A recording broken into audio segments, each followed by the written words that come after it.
pretty good advice considering what we can see here on the Gulf Coast. Yeah, just made it easier to digest to seeing, just comparing the Mucky Ducks experience from Ian to Milton and Helene. It's crazy. Absolutely. And that looked pretty nice on the beach today, too. I'm very jealous of Jim right now at Captiva, I gotta be honest. But it's a nice day everywhere across the Gulf Coast. We'll talk about that. We're gonna see some thunderstorms later after we talk about Aaron, just a little bit more. Do you think we're ahead of schedule or behind schedule this hurricane season? When do we normally see the first Atlantic hurricane of the season? Well, usually yesterday. That's on average when we see that first Category 1 storm make its way onto the map, but it's not necessarily the biggest deal that we haven't seen that just yet. Yes, Aaron is forecast to become a hurricane in just a few days, but check this out. The earliest hurricane on record in the Atlantic Basin was January 3rd in 1938. Now, they had to do some reanalysis to discover this because it was so long ago and they didn't have the same forecasting tools that we have now, but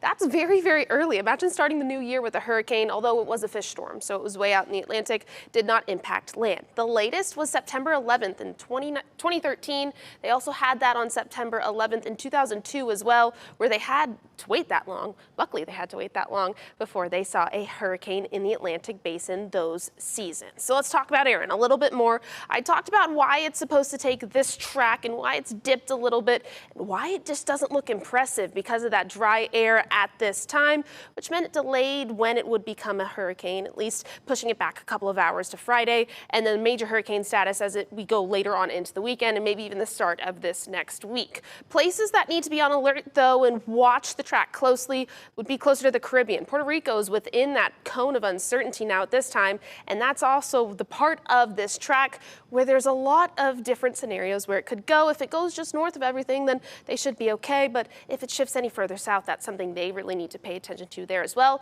Nothing to freak out about yet. We have a long time before we get to that point, or a decent amount of time before we get to that point, but something I just wanted to mention. Here's just a look at a model, a future cast of what Aaron could do. This is when it was originally set to become a hurricane, push it just a day forward to Friday, and then this is when it should reach that Category 1 strength. And then it should start to just ever so slightly curve to the north by the time we move into the weekend. And that's when it's set to potentially become a major hurricane. So that's what's going on with Aaron. Let's talk about the nice day that we're having here. It's going to be warm out there. Temperatures trending close to average or even just ever so slightly above it in some locations, getting into the 90s, and then on schedule, per usual, we're going to see some thunderstorms start to develop this afternoon. Coverage won't be super impressive, but we will see better coverage inland the later we go this afternoon and evening. That's by about 2 o'clock. It's not showing much. This is by about 3 o'clock. Still, we're not seeing that development, although I do think it's going to be a little bit earlier than what this model is showing. But by 5, we start to see more on the map, and then continuing onward after that inland as we head to about 7 or even 8 o'clock.